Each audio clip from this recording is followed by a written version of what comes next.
Porque as famílias estão cada vez mais emudecidas. Ninguém mais conta caso, não tem mais aquela participação ativa dos tios, dos avós, aquela grande família reunida. Então isso tolhe um pouco o conhecimento da criança com relação à família, à ampla família. Num primeiro momento isso, a preocupação com o repertório para a redação.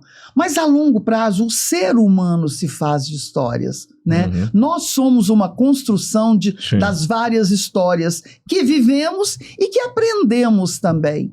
Então é interessante porque quando eu me reporto a um fato que aconteceu com o meu avô, eu sinto uma segurança muito grande, porque alguém já viveu aquilo e se deu bem ou se deu mal. Então eu vou saber mais ou menos por onde trilhar o meu caminho. Isso é evolutivo, né? Evolutivo. É um gatilho mental básico, porque o ser humano evoluiu dessa forma, né? Alguém ia lá, comia uma plantinha que não fazia muito bem, tinha que contar pro outro. Exatamente. Eu vejo uma coisa muito interessante também, Jane, na história do povo judeu, por exemplo.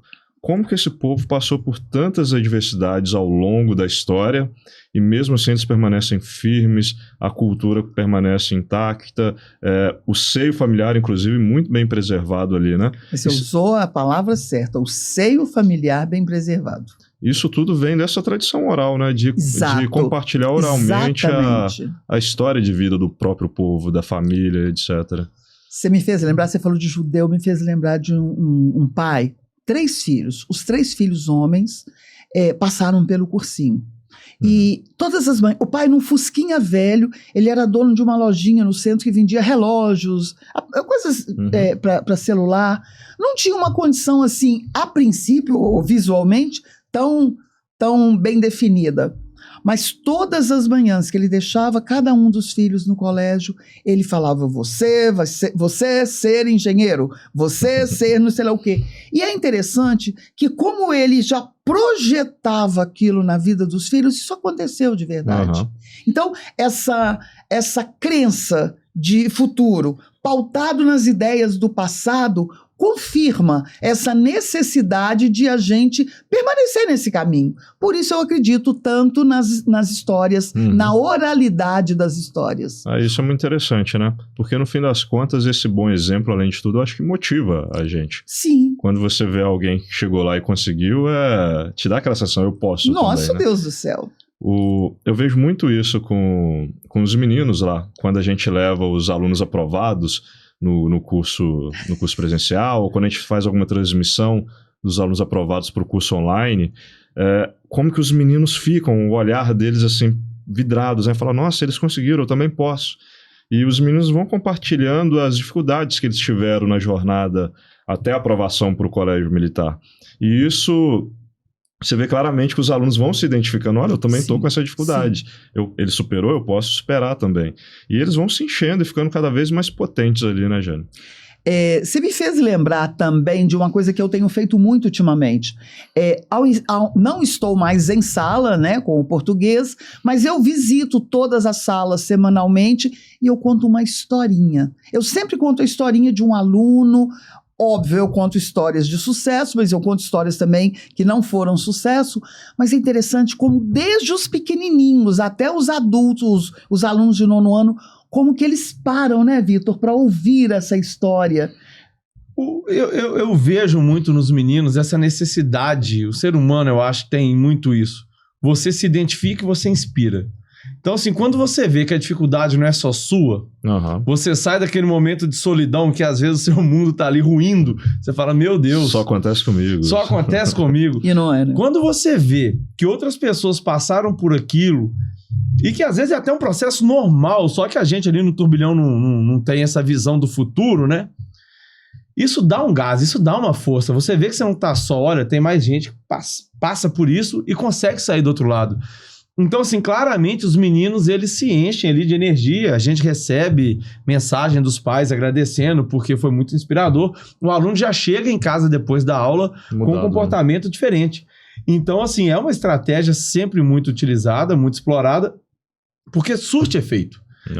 O processo deixa de ser tão abstrato. Exato. E se torna mais concreto a partir do momento que eles conseguem, né, vivenciar aquilo, se inspirando em uma pessoa concreta que está ali falando, olha, e não uma, né? Às vezes a gente gosta também de apelar para esse efeito de Cascata, né? Sim, de muita gente, para eles verem que muitos conseguiram aquilo e falam, nossa, muita gente mesmo. No nosso caso, em termos de aprovação, é efeito manada mesmo. É efeito manada.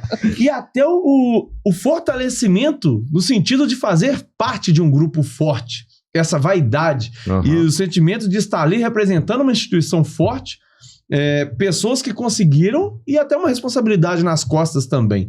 Então é sempre muito válido isso, as histórias contadas também pelos meninos, óbvio. A gente conta muita história, eu gosto muito dessa questão de falar da minha infância com eles também, porque eu tenho um certo... Tem umas famosas. Tem umas boas, eu tenho um certo repertório. Você sabe a história do Rio São Francisco, Jânio? Que ele aprendeu a nadar no Rio? Que ele conta que ele aprendeu a nadar para os meninos. Mas na verdade foi o Rio das Velhas, né? Foi o Rio das Velhas? Na verdade é no encontro do Rio São Francisco com o Rio das Velhas, tá, pessoal? Lá na Barra do Guaicuí. É verdade. Lá na Barra, no meio dos Dourados, Pacamã, Surubins. Foi lá que eu aprendi a nadar, cara. Cara, e uma coisa muito interessante, como que a história também ajuda até o próprio conhecimento matemático, né? Você usa um termo aí muito interessante, que é a questão de transformar o abstrato em algo concreto.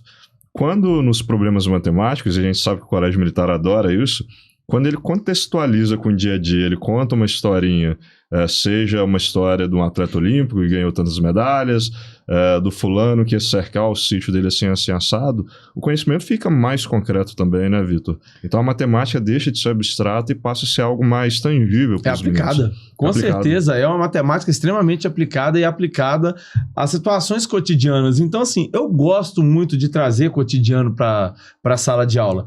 Exemplos, vivências, explicações. Diversas vezes eu paro literalmente a parte técnica da aula para a gente explorar realmente um capital cultural nos alunos. E eles se acostumarem a ler alguma coisa e compreender aquilo ali. Então, trazer essa informação extra de vivência para eles é fundamental, porque se cai alguma questão mais descritiva, que conta uma história, eles têm que ter essa mente mais aberta e essa interpretação aí um pouco melhor para compreender o que está acontecendo na verdade, né? Então, assim, quando eles estão acostumados tanto a escutar quanto a reportar e contar as histórias, também eles estão mais acostumados a entender as histórias, né? Então, assim, isso é muito importante. Então, você concorda que a história também é extremamente importante para a matemática? Não, muito, muito, muito importante. Ele tem que saber ter esse deslocamento entre o escutar, reproduzir e assimilar. Então, assim, quando o aluno tem essa prática, consegue se deslocar nesses posicionamentos aí de uma forma muito fluida, com certeza ele tem um conhecimento mais amplo, mais complexo, né? No sentido de entender, compreender, reportar. Isso é uma construção mais completa dentro do sentido interpretativo. E, felizmente, né, a matemática no Colégio Militar, ela cobra todas essas nuances aí. Deixa eu falar um pouquinho, aproveitando que o Vitor falou aí sobre capital cultural. Gente, é incrível como que as nossas crianças já não conhecem mais coisas que eram do cotidiano. Tudo bem que a moeda já está desaparecendo do nosso convívio, mas eles não sabiam, por exemplo, quantas moedas caberiam numa nota de 10... Quantas moedas de 25 centavos caberiam numa nota de 10 reais. Por quê? Porque isso já não é mais trabalhado em casa.